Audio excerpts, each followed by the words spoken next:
So my name is Abdul Najai, and I'll be one of your moderators. I'm Verna LeBoy with Columbia Boone County Public Health and Human Services, and I'm one of your moderators. Welcome. We're so glad to have you here. We have several experts, panelists that we've invited to be a part of this discussion. I'm calling it a family meeting. I'm with the health department, and we're collaborating with experts across the city. We've been working behind the scenes diligently, hearing your questions, understanding your frustrations with this whole process of vaccination. Do I get it? Do I wait? Watching our loved ones suffer through it that were positive. We've had to take care of them. We've attended funerals, and it's a pandemic, y'all. And they say when white folks catch a cold, we get pneumonia. So, this is real for us. So that's why we've brought everyone together so you can ask the real questions. I would like to start with some introductions. Again, I'm Verna LeBoy, health educator, leading an award-winning preventive health program addressing health disparities in the African American community, specifically hypertension and diabetes. And I'm Abdul Najai. I'm a third-year medical student here at MU. He's a handsome third-year medical student here at Mizzou, y'all. I would like to introduce you to our other panelist here, Amisha Cruz. She's an LPN, LNHA, MBA. She a nurse, y'all, a corporate nurse, a smart one too. And I'll introduce Malika Gallimore, RN, MPH, our communicable diseases public health nurse. Stavini Grieve, and she's a nurse, acute care and family nurse practitioner from Boone Hospital. So you see, we've brought the community together. And we do have two physicians as well. So we have Dr. Laura Henderson Kelly, who's the Associate Dean for Diversity and Inclusion at MU School of Medicine. And we have Dr. Christelle Labudo. She's a pediatric infectious disease doctor at MU Healthcare. Welcome, panelists. We're honored to be sharing with you tonight. See, we brought the best for you. We have two goals tonight, and that is to hear your questions. We really want to hear your questions. So there's a chat feature, and you'll be able to put your questions there.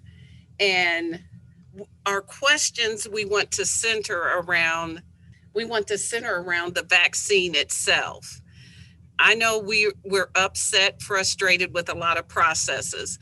We'll take those questions, but these panelists here are here to address your questions about the vaccine itself.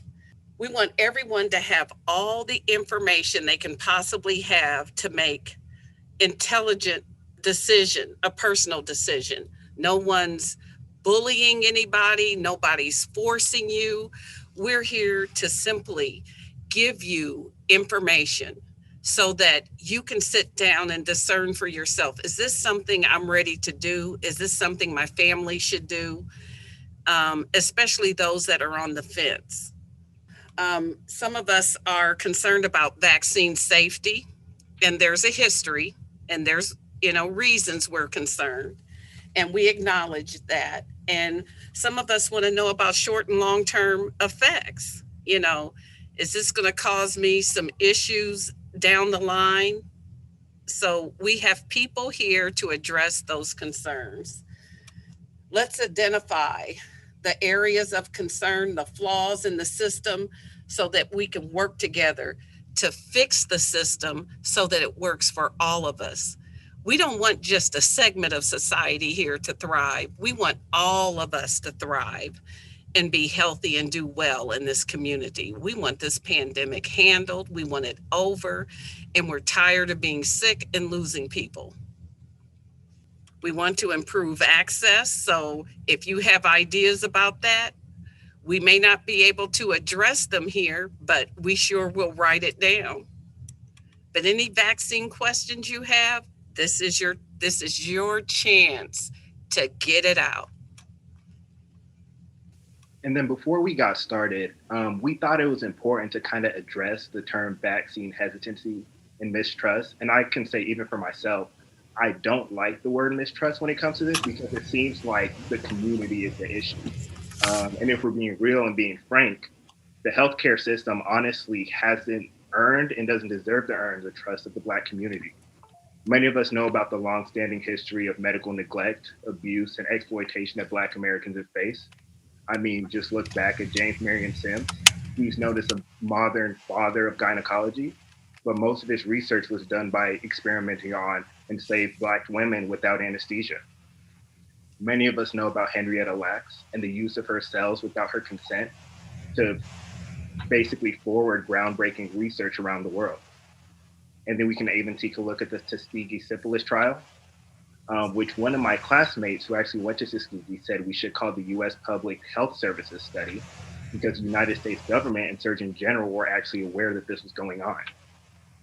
But I think if we solely attribute the mistrust in the Black community to these historical events, we're kind of ignoring the disparities and ongoing issues that we still see today.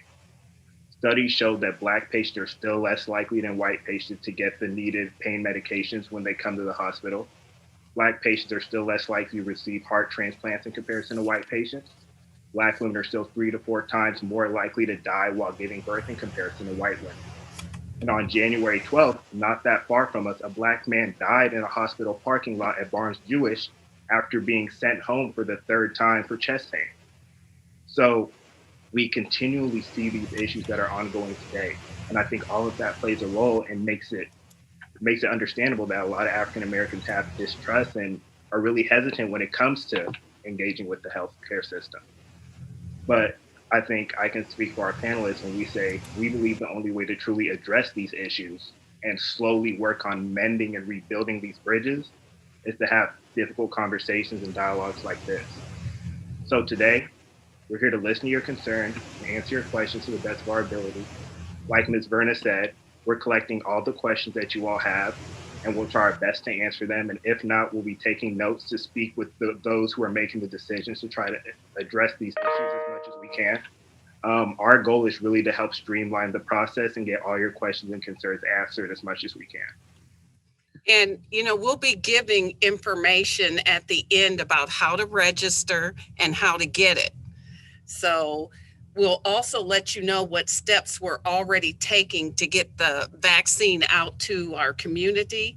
And we're taking a note, as Abduli said, that we're taking notes of all the questions and the issues related that are raised here tonight, so that if we don't get them answered tonight, we can answer them in other forums. You all, this is the first of many forums to come. We're not quitting. We are going to have our needs in this pandemic addressed. 100%. So I think right now, I would like to open up discussion by saying, what questions and concerns do you have for our panelists? Please submit them in the question and answer feature now. So I can read off our first question. Is there a physical condition that would make the vaccination a risk to someone's health? Dr. Abudo, do you want to chime in or do you want me to? Yeah, I think the main one that we know of is people who have prior reactions to some of the vaccine components, and PEG is the main one that has been listed and is typically found in IV medications or IM medications. But other than that, I do not know of any physical or medical condition that would preclude somebody from getting the vaccine. Yeah, so even if we think of people who are like on immunosuppressant drugs, things like that, those are not contraindications at this time to take in the COVID vaccine. There's another question. Is there a chance that one could have an allergic reaction to the vaccine? Yes, it can happen rarely, So the beauty of these vaccines is that not only do we have the clinical trials data, which is the study, the research data, but we also have a lot of data on healthcare workers who have been getting vaccinated. There's a lot of tracking that's going around. So we have a lot of information, much more so than other vaccines we've ever done this on before. And the data so far really matches what they've seen in the clinical trials, meaning that very, very few people would have that allergic reaction that will lead to them needing interventions such as an EpiPen or some other intervention that most people still have the typical, I have aches and at the site of injection, I may have headaches and fevers generally after the second dose. So our next question is getting one vaccination better than getting none? So with that question, I think they're asking if getting one shot and not getting your second dose better than getting none. I would say, obviously, to get the maximal efficacy from the vaccine, you want to get both. Okay, so there is some immunity that is going to arise after the first one, but that is not going to give you the protection that you need. We want to stress that getting both is what you need to do. So, after you get the first one, and I think there's a lot of hesitancy about the second one because we hear that you get reactions or more reactions after the second one, and that's your body, reacting to something that it's seen before. But yeah, the most you're going to get out of it is if you get that the full vaccine, and that's 2 shots. Our next question is, what is the difference between the current 2 vaccines, and should we wait on the single dose Johnson & Johnson vaccine? That is a very good question. I think that we should get what we can and what we have access to. It's amazing that we have so many choices, right? We were having a discussion the other day where I felt like people are now doing what I call vaccine snobbery, meaning that we're picking and choosing based on how well we think it works. But if you think about it, most vaccines for a respiratory virus, we will take 50%. I mean, we've never had, when you take influenza, we've never had vaccines be that good against the flu virus. So if you equate that to having efficacy of 70%, 80%, 90%, this is really golden. So I would say getting whatever is available to you at the time would be my best recommendation, because we are still in a pandemic and people will still get sick. And I wouldn't wait on a different vaccine necessarily and pass up your opportunity to be protected sooner. Can I ask a follow-up question, Dr. Aludo? What if, let's say I got the Pfizer vaccine, but now the Moderna vaccine is available somewhere else? Can I start over, or should I try and go ahead and get the second Pfizer vaccine? I believe the stand is to stay with the same product, because again, the studies were done with that product and we don't know what mixing and matching different vaccine products will do. And the thought that if you get the first vaccine, you automatically guaranteed a second dose. So you essentially would be wasting that dose, or they taking away that opportunity from someone else to get that vaccine. So as much as possible, we need to stick with the recommendations of getting the same vaccine and 2 doses at this time. Our next question is, can you talk to the new strains and the available vaccines that we have? And it's a 2-part question. And how long is the vaccination good for, or is a booster needed? So those are a lot of questions that we still don't have all of the answers to, in full transparency. So the new strains, we are still trying to really figure out. They're from, there's quite a few actually now from different places. And so we don't know a lot about the new strains. And so that's information still forthcoming. And the same thing about how long the vaccination is good. I think the first trial of people that took the vaccine is probably back in the summer. So we're still following those individuals, and we will see over time how long the vaccine is actually good, and then if a booster would be needed. But we won't know that. We're going to have to still follow all the individuals who got the shot and see how long this immunity will last. Okay, here's a question from the chat. I am 70, have a narrowness of the throat. There is an ingredient called anaphylaxis, which blocks the airway. I have asthma. Should I take it? I have shortness of breath. So maybe this person, are they maybe I'm not sure if, I mean, because anaphylaxis is an actual reaction that causes narrowing of the throat. And so you I'm said not, there's an ingredient in the vaccine that causes this for her, anaphylaxis, and she has asthma and shortness of breath. So I think she's asking, should she take the vaccine? so if she has a known allergy to a component of the COVID vaccine, that's a contraindication to it. If she knows that there's something in it that causes anaphylaxis, that would be, like Dr. Albuto talked about earlier, that is the one contraindication to the COVID vaccine at this time. So if there's something in there that she knows causes anaphylaxis, that would be a reason not to take this. Or at least the brands that are out right now, until maybe there's a brand that doesn't have that, but yeah. Another question that we have is, should it be concerning that African Americans were underrepresented in the participation in the clinical trials of Pfizer and Moderna? I just read just a quick fact about this on CDC website today. And for both mRNA vaccines, minorities made up 30% of the trial participants. So it's not 50%, but it is, I think, one of the larger percentages of minorities that were included in trials. So from my perspective, I feel like that's a great percentage. And it's good data for us to trust that vaccine. Someone is asking, what is the difference between each of the vaccines? I think we've already asked that. Somebody has asked, why is HIV not one of the medical conditions to get the vaccine in this current tier? Why isn't HIV one of the medical conditions which allow someone in at least tier 2 to get the vaccine? And the tiers themselves were made up, I think, like centrally, like the federal government made these tiers. So I can't say exactly why HIV is not there. I mean, I think, looking at the pandemic and who was at that time most vulnerable, and that's your older population and those chronic conditions that we knew were complications, which was diabetes, hypertension, like COPD and lung disease.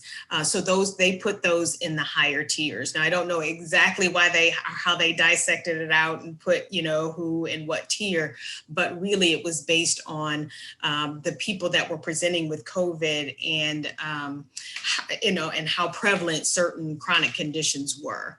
And so I think, and I don't know which tier HIV patients are in at this point, but I don't think they're that far down. Someone just noted that the CDC made the recommendations, but the state of Missouri sets the tiers for the state of Missouri. Yeah, exactly. And so they don't kind of reveal exactly how they're putting, how they're labeling their tiers. So I don't know exactly what went into it, but a lot of it, when you look at the tiers, is based on people who have presented with COVID and what was kind of the prevailing chronic illnesses involved. And then age was also an issue as well.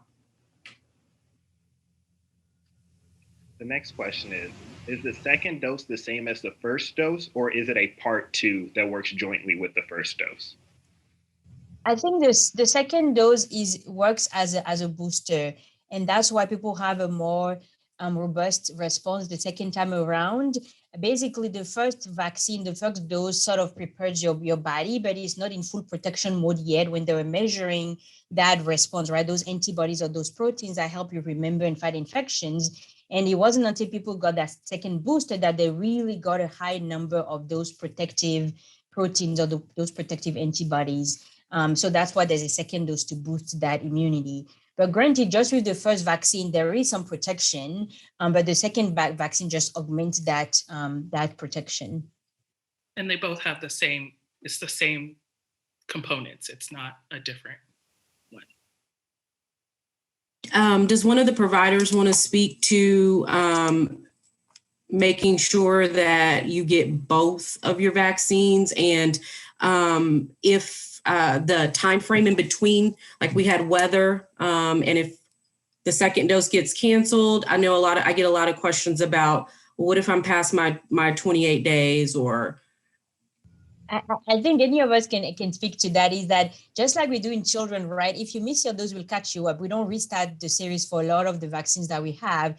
So even though we recommend following that 3 weeks or 28 days for whichever vaccine you get, whenever you show up for your second dose, you will get the second dose.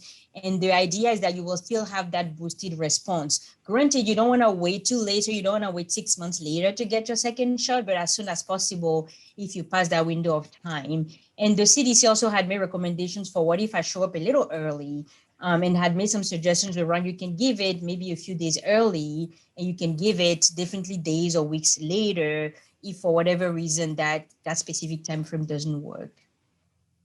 Can you still get COVID if you get the vaccine? Can you still spread COVID even if you've been vaccinated?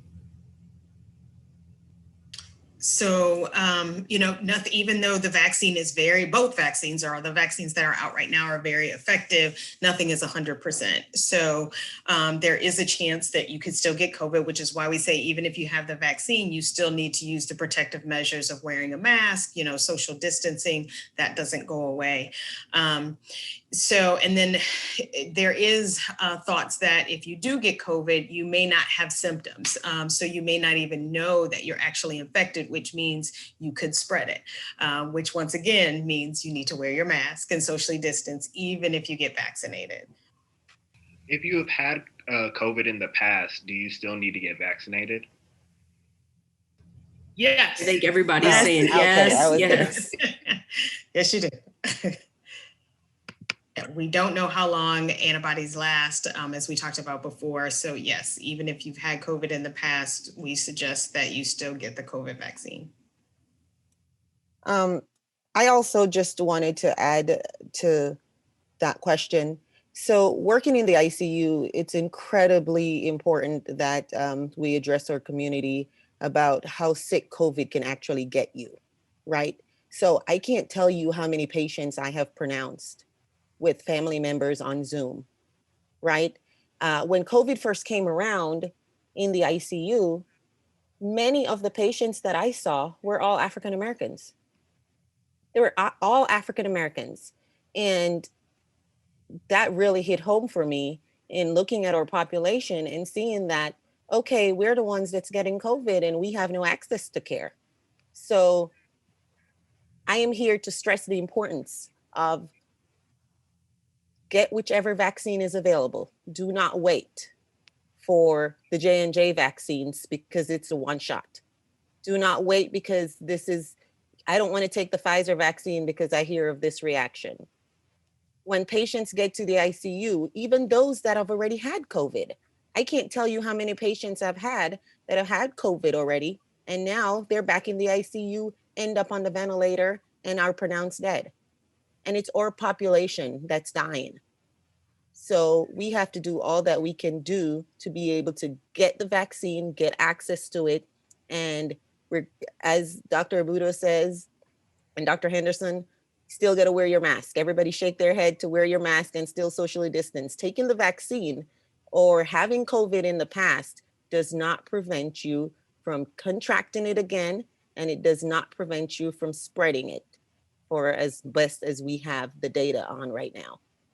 If I could piggyback on that, I would just like to say, I work in long-term care, and I've been a nurse. This will be my 20th year, and I've done more CPR in the last 8 months than I've done in 20 years of being a nurse. And I want to stress that because you may not have any chronic health conditions, that does not determine how your body is going to react to getting COVID. And I think a lot of people tend to think that, well, I'm fairly healthy and, I still take care of myself. And I've seen the healthiest of the elderly die in days, and I've seen the frailest people come through. So there's no way for you to gauge on your own how your body's going to react. 2 years ago, I was diagnosed with PEs in both lungs. I don't know what that means. What's PE? Pulmonary embolism. Okay, that. Months later, an added diagnosis of an autoimmune disorder. The CDC said there is no safety data for those with autoimmune disorders. What would be your suggestion for people in these circumstances? So we don't have the safety data on a lot of individual issues, right? But, and that's just because, the vaccine has not been out that long. But there still, we don't consider that a contraindication to the COVID vaccine, right? So, COVID, and kind of as Amisha just said, we cannot necessarily judge how COVID will affect you. We can't predict that. So the best thing is to go and get the vaccine and protect yourself. And then also, if the providers will speak to post-COVID complications, because I think that that will be a good selling point too, because, even if you do get COVID and you make it through okay, like Stephanie said that there were people showing back up in the ICU. So there's lots of post-COVID complications as well, if you all want to speak to those. Yes. Just within the last, say, 2 weeks of my rotation, I had a dramatic decrease in the number of COVID cases, like active COVID cases that were in the hospital. But what we did see was a lot of people who tested positive for COVID 2-3 months ago, even as early as 6 months, or as late as 6 months ago, who are now coming back in the hospital now with respiratory issues. Now they have to be put on oxygen. They never were oxygen before. Now they have to be on 2-3 liters and even 5 liters with exertion. Their bodies are just so weak, right? There's some people who end up with stroke post-COVID. There are people who now have pulmonary embolism, blood clots in their lungs. And these are debilitating, right? Because now you have to think about, my family have to find some form of outpatient resource for me so that I can start to get stronger again, physical therapy, occupational therapy. I mean, getting up, going to the bathroom by yourself, So people think that, okay, I can get COVID and I'm just going to get over it and we'll be fine. That's not the case. We're seeing so many people that are still coming in the hospital with post-COVID symptoms. And it, again, can be debilitating. So my advice is to get the vaccine as soon as you can. When it's your turn, get the vaccine. And remember that, before the vaccine came around, we were all practicing social distancing and wearing our mask and washing our hands. I feel like people are now getting complacent with those simple things that have shown to be effective, right? Those things that we know can prevent. I mean, before any of healthcare providers or anybody else got the vaccine, we were all practicing just these simple steps and preventing a lot of these COVID post syndromes. So I just want to speak to, again, the importance of getting the vaccine whenever it's available, because there is a lot of lingering effects of COVID-19. So, Stavini, right there, I want to put a pin right there. So if we have a family member who is one of those individuals who has gotten over COVID, but not gotten over COVID, okay, because they're dealing with those residual effects, would you advise that family member who's already struggling with breathing to get the vaccine? Absolutely. Absolutely. I would recommend that they get the vaccine, because getting the vaccine is not going to make their symptoms worse, right? We're giving them something that's going to help them to even get more immunity from the virus. So absolutely 100% get the vaccine. And for me as a pediatrician, right, I have had heart-wrenching cases where both parents and children are sick, and because they couldn't visit each other, and to wake up, the children do well. We don't have a lot of children cases, but I remember one of the kids that I saw whose mom passed away, right? And so how do you tell this young child that the mom who was hospitalized at the same time as them is no longer, and they never got a chance to say goodbye? So for me, it goes beyond, I want to have grandparents at the next Thanksgiving, right? I want my children to see their grandparents, to learn from them, to know them, and to learn that history and that culture that we share so well, that this is a family. So for me, at the end of the day, it is, what can we do to keep on passing on our legacies to our future generation? And if the vaccine is the answer, by all means, I would do that, even if you're healthy. And we've also seen very healthy children, no prior history, didn't know they had COVID, who come in with this inflammatory syndrome later on. And it can be very devastating as well, to have those kind of complications for being absolutely healthy, athletes that we've seen come in with very bad inflammatory response way after they've had COVID-19. So for the next question, I'm going to combine two. Have you all received the vaccine, and what hesitancies did you have? And then what side effects did you have after you got the vaccine? I guess I'll go first. I did have the vaccine. I think I had my first dose in like December and finished up in January. And after the first dose, I had like maybe a couple hours of just some chills that were nothing terrible, didn't stop me. And that was it, a little soreness from the site.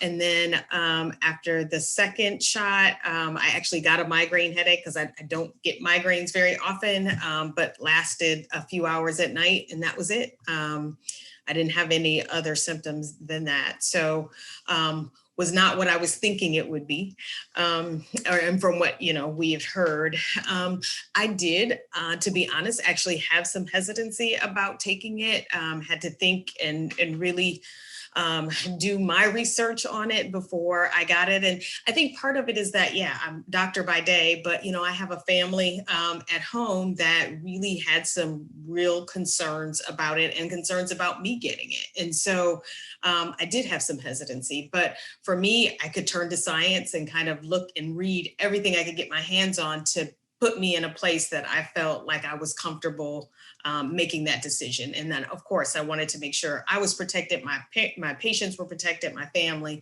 And so then I was comfortable with my decision. But it wasn't one that I took lightly, and it wasn't one that I just walked into without any hesitancy at all. All right. So I have to tell you, I have not taken the vaccine yet. And the reason for that is because I just gave birth, and I'm a mom, and I'm breastfeeding. And so the studies didn't show breastfeeding moms with the vaccine. Now, my goal was to continue to breastfeed for a year, but I am actually looking at taking my vaccine next month because my son is getting ready to be 10 months. And so even though I still have 2 more months left, I feel like it is my decision. We discussed it as a family, and I feel like the benefits are going to outweigh the risk. And I've at least gotten 10 months of breastfeeding with him. So once again, I continue to wear my mask and socially distance and wash my hands. Right now, even when I get the vaccine, I will do that. But it is important for me to let you know that that would be a hesitancy for me not to get the vaccine yet because I was breastfeeding. I never had any question. It was, how quickly can I get my vaccine? Sign me up yesterday.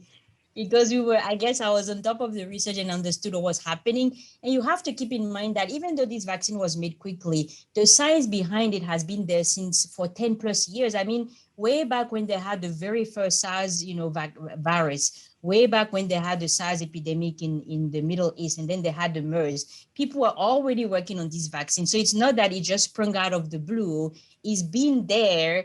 And so it was just easier because there was all these resources that went towards developing it. So I had no issues whatsoever. I was so excited because for me, seeing kids in the clinic, I had parents who would refuse to wear the mask, and just I was just done with having that fight, and I just wanted to be protected. So I was ready. I did have, with the second shot, I did have some, muscle aches and some headaches, but they didn't last more than 24 hours. And I was very happy to be done with that. So. I also have been vaccinated. I got my first dose in February and my second dose 2 weeks ago. And for both doses, all I had was a sore arm. I fully expected to have some sort of fever, achy symptoms after the second dose, but I didn't have any of that. So I wholeheartedly support and recommend the vaccine. And I had some hesitancy about this time last year when we really didn't know much about COVID and what was happening. But I was able to watch a webinar about the task force, the operation that they had. And I got to watch the people who were in charge of the science. And I was convinced after that. I could see clearly what steps they were taking and that they were following the protocols that we've already had in place. So I was really excited too. I was in the same boat kind of as Stavini is. I have a 10-month-old daughter. And so I was the same trying to decide. But I actually just got my first vaccine on Monday. And I actually had COVID back in July. And my daughter at the time was about 3 weeks old, and she had it too. So we came through okay. I mean, I still have days where it's rough. It's rough. You still have the fatigue and the body ache out of nowhere. I call it COVID brain fog. But I decided that with my job, with being around the elderly and going from building to building, that it was my responsibility to do my part to protect them from me. And all I had was a sore arm as well. It's just kind of like if you got a tetanus shot before. So how long, since we're talking about this, how long will the vaccination keep you? Do we know that? Okay, so you got vaccinated last month, your second dose. You're good for how long? We don't know that yet. Oh, go ahead, Dr. Albudo. Yeah, so far, as long as we have data, which is 3 to 6 months that they follow these people, my guess is that it's probably going to be one of those that we see again, meaning that the virus is going to stay with us. And whether we do something like the flu shot, where every couple of years or every 5 years we get a booster, that's yet to come. I know that for the new variants, they are talking about the new generations of the vaccines that are coming out will incorporate some of those changes that they've seen in that spike protein. And so there may be an instance where the people who got the first batch might go back, but that's just me speculating. But my suspicion is that it's probably not going to be a one-time done, that we are probably going to have to go through this again because the virus is here to stay. My next question is, what products are in the vaccine? I guess somebody can look that up. And along with that, has there been any major reactions statistically that we're seeing overall as a result of taking the vaccine? And I think the major one that we did see was the allergic reactions, the anaphylaxis, which you can see with any vaccine because there are preservatives and products in there that people aren't aware that they're allergic to. But those have been the major documented responses to the vaccine, or reactions, we should say, to the vaccine. And I'll test and I have the company that we manage 9 skilled nursing facilities, and we haven't had one anaphylactic reaction at all. And all of our homes are through their second clinic. And also, just to let you know, once you get that vaccine, you're going to stay at the clinic for 15 minutes. Someone's going to be watching you. We're not going to just let you walk out of the building unattended. So someone will be there watching you and can give you help if you need it. In the very rare instance that you do need it. And I don't know if you all, the health department, but I know like Walgreens and CVS that did our vaccinations, they have like an app that you can download on your phone, and you can report all of your side effects and get information that way too. But I'm not sure what the health department, I'm sure there's a number or website for reporting. Yes, they have a paperwork they'll give you, and it's an app through the CDC. Okay. And they kind of follow you for a few days. You'll get a little notification to fill out a survey and just kind of report what's going on. And that's another way that they're making sure the vaccine is safe. Like Dr. Aludo said, we're doing all of this following up with people after the clinical trials and in real life situations. My next question is, what are your thoughts on access to the vaccine? Many of the access points are tied to computer technology. That may be one that this panel doesn't address, but we take note of that for the next one, the next discussion. Yeah, and something I'd like to say about that is I'm working in the community, and it's amazing how many people think the health department is in charge of the vaccine for our community. And it's just not so, not in the state of Missouri. So the state is running this COVID vaccine program, and they are the ones issuing the vaccine across the state. So we get what they give us, and we do the best we can with it. And what I really appreciate about our Columbia Boone County Public Health and Human Services is they are looking at their population that they serve and trying to figure out ways to get to the most vulnerable populations with their vaccines. And they're even working on those that are getting vaccine to those that are homebound. They've just been amazing here with what we have. So people are so frustrated again about the process and the way information is communicated. That's why we have all joined forces, so to speak, and formed this collaborative that we will continue through this process. So I can answer the question about the vaccine components. It's almost like reading your, very detailed drug sheet. I don't know how many of you ever pull out that long piece of paper that comes with your I never do. But it is actually listed on the FDA website, that the information sheet that they give you when you receive the vaccine or beforehand, and you can find it, and it lists all of the ingredients, which I don't understand most of them. But for the Pfizer, the main one is the mRNA itself and the polyethylene glycol, which is the PEG that we've talked about. And there's some potassium chloride, potassium phosphate. I mean, if you're a biochemist, you can understand all of these things, but essentially there is nothing in there that besides the PEG that people have reported as being a major component that would be concerning. Same thing for the Moderna vaccine, that is primarily the vaccine itself, and then this PEG, the polyethylene glycol. And no, it's not the Miralax type polyethylene glycol. It is the IV type polyethylene glycol that is in there. So people do ask that question. So there is a difference into that.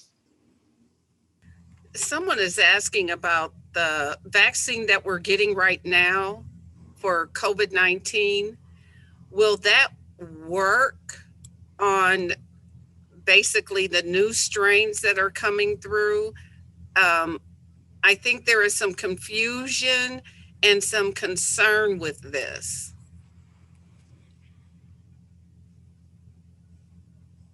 Yeah, so far, all of the vaccines that have been approved that we are using are efficacious against the new strains. And keep in mind that our bodies know how to fight. It's simply helping boost them. So yes, there is enough changes in that spike protein, but your body is still able to recognize it after the vaccine to know what to do with it. And so far, there haven't been major deviation or very different strains that will lead us to changing the vaccine, which when you look at the flu vaccine, this is exactly why every year we have to have a new vaccine, because that virus changes all the time. And so every couple of years, they have to change what viruses they use to make the vaccine, because it just doesn't work that well with the viruses that we see. This coronavirus does not change that often. And so it's not going to be a thing where we anticipate that every year or every couple of years we'll have major changes in the vaccine composition for it to still work. We have a question about, is there any data about young people in the vaccine? I know one question that I've heard in the community is, when will kids be eligible for the vaccine at some point? So both the Moderna and Pfizer have recruited 12 and up. Pfizer is approved for 16 and up, but they still have to fit in under this tier categorization that we have. So 16 years old with those chronic medical conditions can get the vaccine at this point, the Pfizer vaccine. They are doing the studies in under 12. And the reason is that because children were not a major part in what we see in infection, the focus was on adults. But if you remember back to 2009, when we had H1N1, the focus was on children because they were the primary vectors and they were the ones getting sicker than the older adults. But this time around, it's the other way that we're looking at it. But eventually, children will have access to the vaccine. We just have to go through the recruitment and the study to make sure that the dose that we're giving them is the right dose too, because they're not little adults, right? They are different, so. If you look in the chat, one of our friends has put a federal adverse event reporting site. So you might be able to get some information there. And that's through the CDC, of course. Yeah, and VSafe is the reporting mechanism too, where they will send you texts every week and see what your symptoms are. And this is really the data that we collect that helps us know what people are having, side effects, what issues they have after getting the vaccine. So it really is promising to sign up for it. So that helps us keep track of all the different kind of side effects, if any, that people have. And I think people are asking if me and Miss Berna have had the vaccine. So yes, so I've had my vaccine. I had my first shot about 3 weeks ago. After the first day, I just had a sore arm and I felt very fatigued after that. But after that, I've been perfectly fine, and I'm scheduled to get my second vaccine next Saturday. I have not had the vaccine yet. I'm not in the current tier. I'm too young. I got 21 grandchildren, but I'm still too young. I'm just saying. And I don't have any major health conditions. So another one for expecting mothers who have received the vaccine and plan to breastfeed, will it affect their breast milk? They've already received the vaccine. And just like anything else, I mean, the vaccine is going to enable the body to mount a response with antibodies, and those antibodies do cross into breast milk. But then that does help establish some immunity in the infants. There haven't been a lot of studies on it, but yes, so there is a real possibility that those antibodies will cross into the breast milk. Next question is, how do you trust the system, that vaccine that continues to show bias against you? That's a good one. I was thinking about this. Okay, so I think that you have to interview your provider. I think a lot of times we just go to, well, first of all, a lot of us, people of color, do not have a primary care physician. So when we have an issue, what do? We go to urgent care, we go to the ER.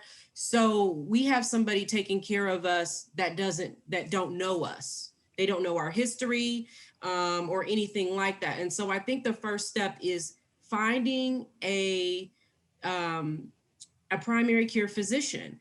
And don't just take the one that they stick you with because they have an opening. You know, you might need to go see that person that day for your issue, but shop around. If you don't feel comfortable with that provider, ask to see somebody else. I don't think we're going to get to a point where we trust the advice that we're giving if you are unwilling to open up to your healthcare provider. So I think that's a big step, is you have to, find somebody that you trust, that, their views align with yours as far as your healthcare concerns and the plan for you. I mean, if you're not into aggressive care, then you don't want to have a doctor that is, so just, I think that's a big part of it. And a lot of go ahead, Malika. I was just going to say, I found my primary care doctor by asking my friends, who do you see? Who do you trust? So I think that's a great way to, because you're going to trust who your friends trust, who your family trusts. So that's a great way to find out what kind of provider is available to you. And then you can go from there. And again, if that doesn't work out, keep going, keep shopping, like Amisha said. Yeah, they both bring up really great points. I mean, you want somebody who you have that rapport with, and you can have that. The physician doesn't necessarily have to look like you, but you can have that trust in that physician, and when you trust that physician, right? They're being honest with you. They provide you with facts. They're very transparent with you.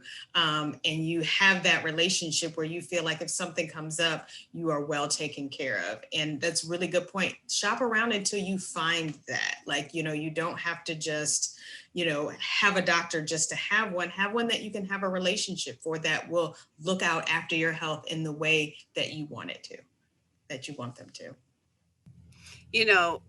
Many of us don't have primary care physicians because we can't afford one. We don't have health insurance. But I believe Boone County, Columbia, Missouri is fortunate that we have clinics and providers that I think they're called Compass Health. It used to be Family Health Center, where they take you, if you don't have insurance, based on your income, there's a sliding fee scale. So now more than ever, we must have a primary care physician. We need a medical gatekeeper. We don't have to be out here on our own.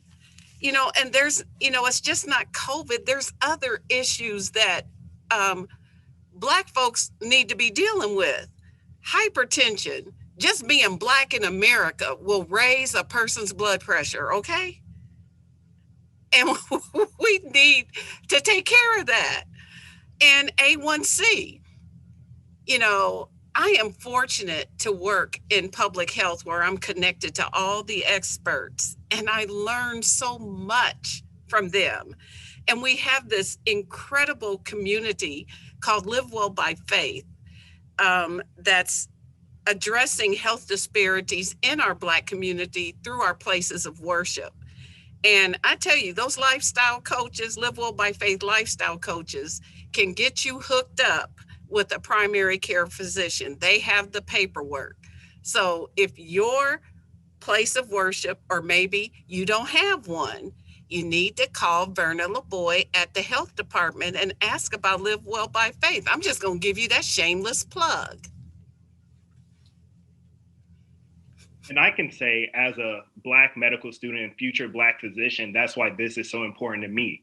I can say right now, I'm president of Student National Medical Association, which is an organization that's committed to serving underserved communities.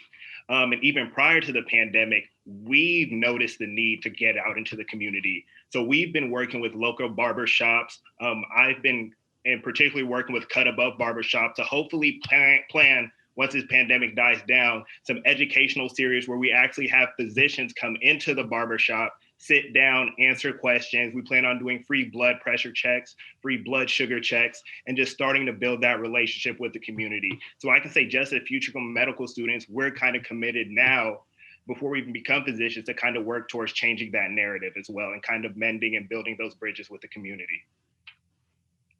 Yeah, we just did a series for, or an event, I should say, for the School of Medicine, where we featured the film Black Men in White Coats. And, you know, the dearth of Black men that we have as physicians, and the need to really change that narrative, right? How do we intervene so that we do, and you do have a choice of having physicians that look like you?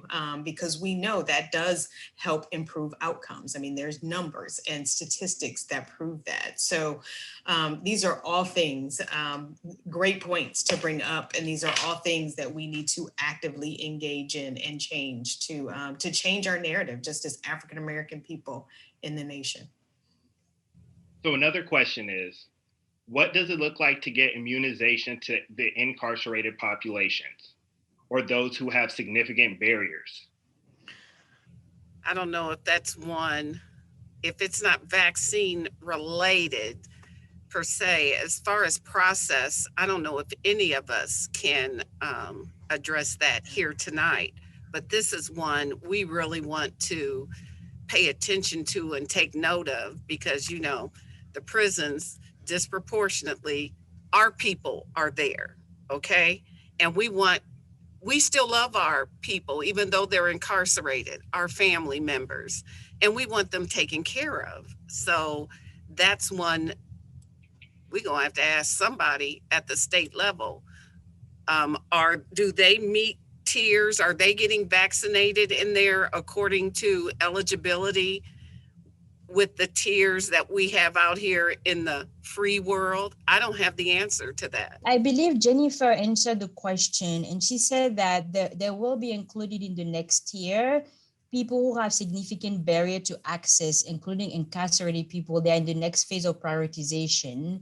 I know that at MU Healthcare, we have done some nursing homes too, where we've had, unfortunately, we are not yet set up to do mobile clinics, but that's the thought, or that's where we hoping to go. But because the way that the vaccine has to be stored, it makes it a little challenging to have these clinics that go to people. But certainly organizing where groups of people come to us have been something that we're doing. And I know the health department is working on going to people who cannot necessarily leave, who have barrier accesses. Okay, someone has noted that sadly, if you are if you're in the MU healthcare system, the first available PCP to establish care is not accepting patients until April. So even if you're vetting doctors and asking folks you trust, they're not accessible. And it's very true. And it's the sad truth of it. And it's just, I don't want to say there's a physician shortage, but we are pretty inundated with patients, and our waiting times are a little bit of a challenge. And especially if you're, need to look for physicians and maybe the first one wasn't necessarily right for you and having to look for another one.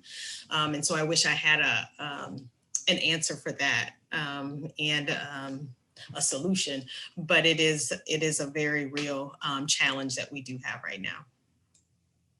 Abudo, I'm just going to drop this on you because it's directed at you specifically.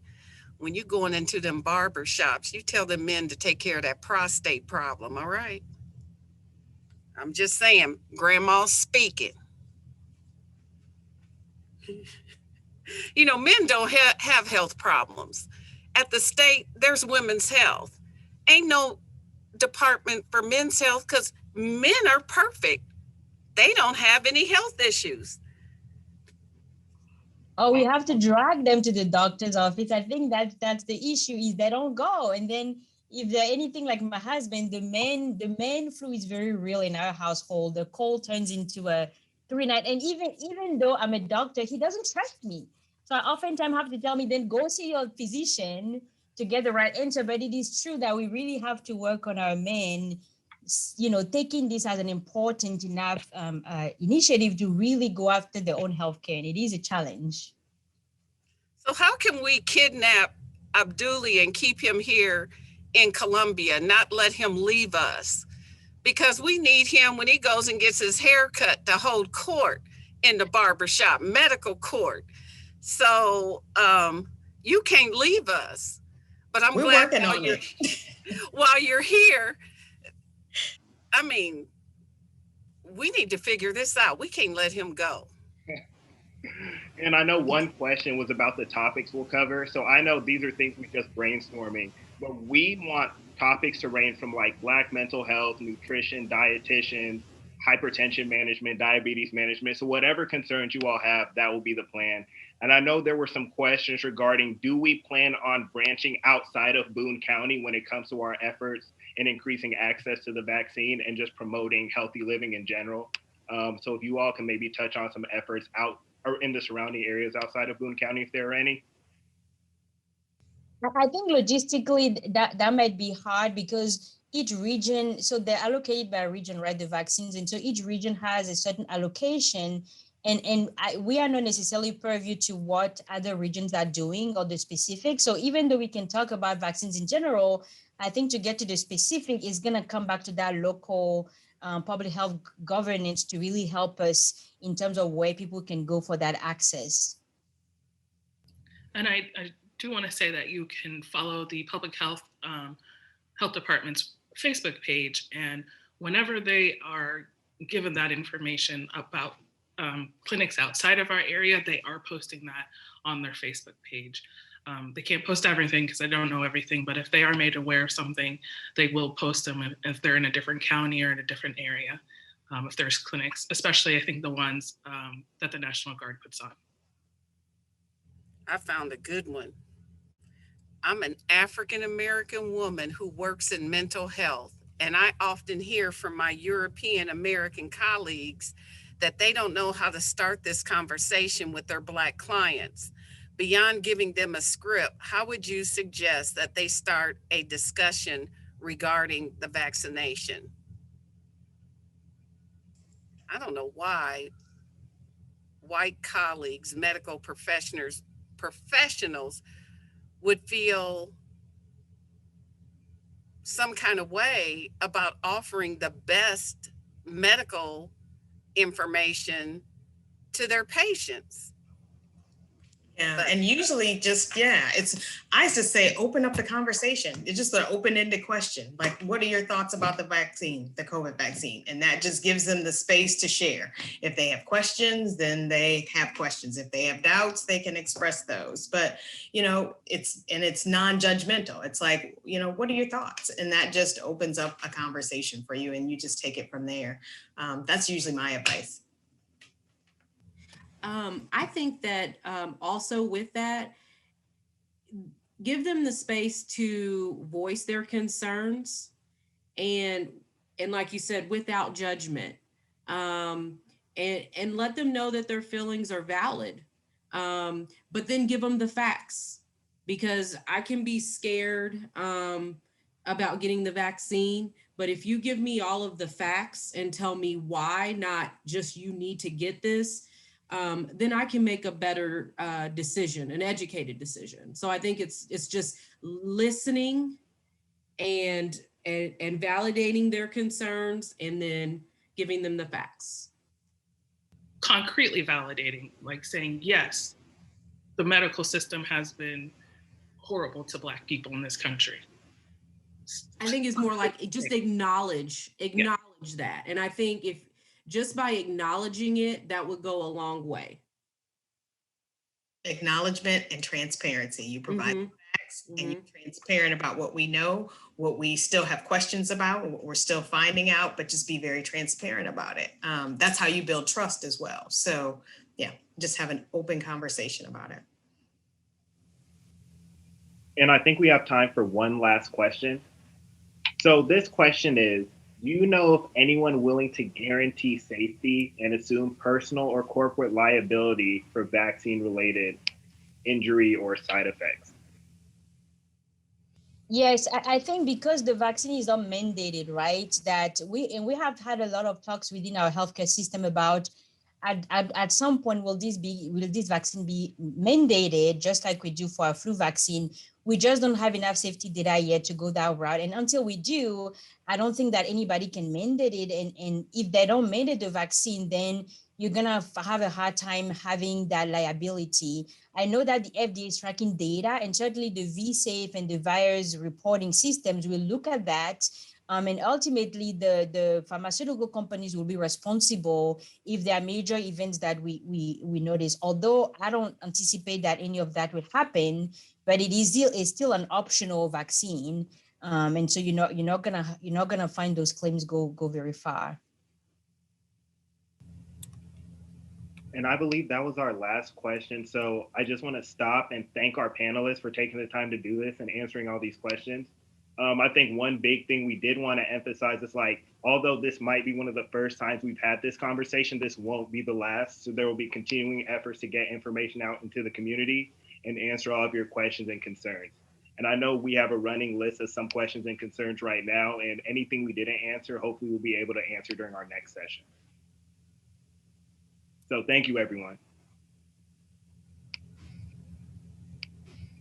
And now we'll be transitioning to some additional information that we wanted to get out before we finished up. So I know a lot of questions are, how can I sign up to get the vaccine? And as you can see right now with our diverse panel, that this is really a collaborative effort. So you see we're working with MU Healthcare, Boone Health, and then Boone and Columbia County Public Health and Human Services and our local pharmacies to try to see what we can do to get the community vaccinated. So right now you can go online, you can go to www.muhealth.org/form/COVID-vaccine-survey. Or you can call 573-771-CARE, and CARE is 2273. You can also use the Missouri COVID-19 Vaccine Navigator. And that is the only way to get registered for mass vaccination clinics hosted by the National Guard that is currently ongoing. And Public Health and Human Services will come to your residence if you are homebound. So you can call 573-874-CITY, and CITY is 2489 to get on the homebound list. And for our next slide, which will kind of discuss the phases, I'll actually be handing it off to one of our COVID health educators from the health department. Hi, everyone. I'm Jennifer Spatolnik. I'm one of the health educators at Public Health and Human Services. And since I am entrenched in this part every day, I'm going to just answer some questions, hopefully, about when you personally will be able to get the vaccine. So right now, we're in phase 1B. We're vaccinating tier 1 and tier 2. As well as everyone in phase 1A. And these are things that you might hear thrown around a lot. And I know it's really confusing and also kind of ridiculous the way that it's numbered and lettered and everything. But basically what you need to know is anybody who's involved in healthcare is, most of those are in phase 1A. So if you work in healthcare in any capacity, you are already eligible for the vaccine. And then in phase 1B, those first two tiers, we're looking at first responders and emergency services. And also right now, the priority is really those high-risk individuals. So let me just show you this. So anyone age 65 and older, and adults, so people one of them is 16 and older and one of them is 18 and older, but adults with cancer, chronic kidney disease, chronic obstructive pulmonary disease, heart conditions. Now this is very specific, but it's from the state. Weakened immune system due to organ transplant, severe obesity, pregnancy. So pregnancy is has been shown to be one of those higher risk for COVID complications and serious illness conditions. So pregnant people are, encouraged to be getting vaccinated in this tier. Sickle cell disease, type 2 diabetes, and individuals with intellectual and/or developmental disabilities such as Down syndrome. And if you have any questions about whether you or your condition, any condition that you have fall into that category, I encourage you, we've been encouraging people to talk to a medical provider about that, somebody who's seen you and knows you. And in the absence of that, please do contact us with any questions, our email is covidvaccine@como.gov.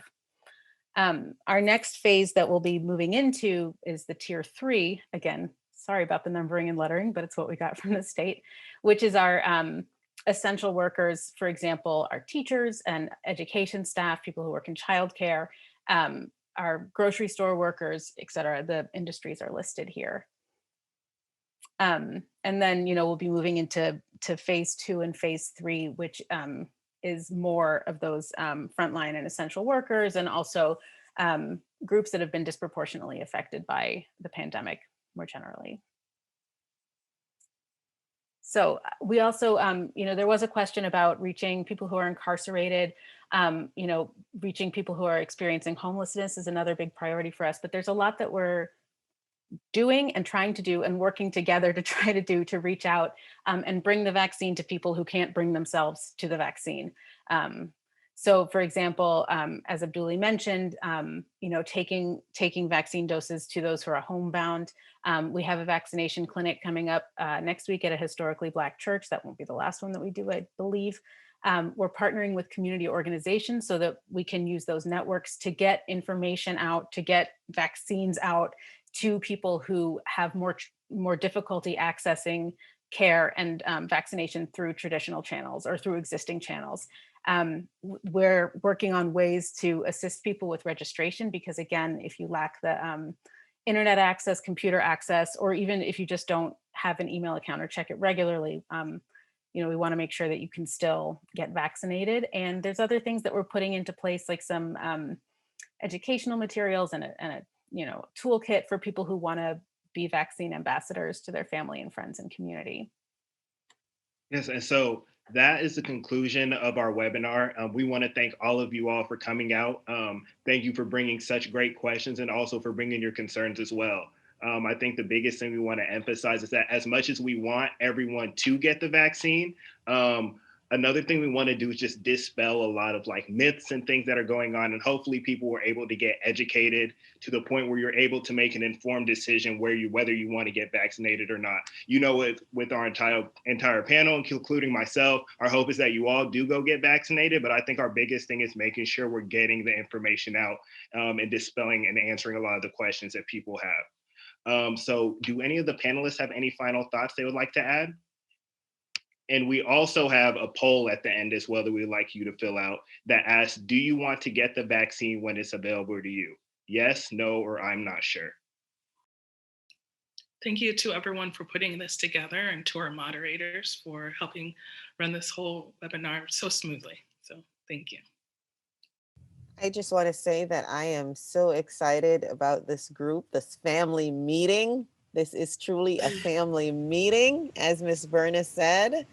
I am excited that we will do this again, and we will also try to address some of the chronic issues that affect our community, people of color who, do not trust the healthcare system. And by the time they come to see us in the ICU, it's too late, right? Their blood pressure is so high so that now we have a stroke because we couldn't get care because we waited this long, or we're going to the operating room to go get our leg cut off because the diabetes has hit us so hard and we didn't know who to talk to, how we can get insulin or, education on that. So I'm looking forward to moving in that direction too. It's not just COVID. We're looking at other health conditions that we can address.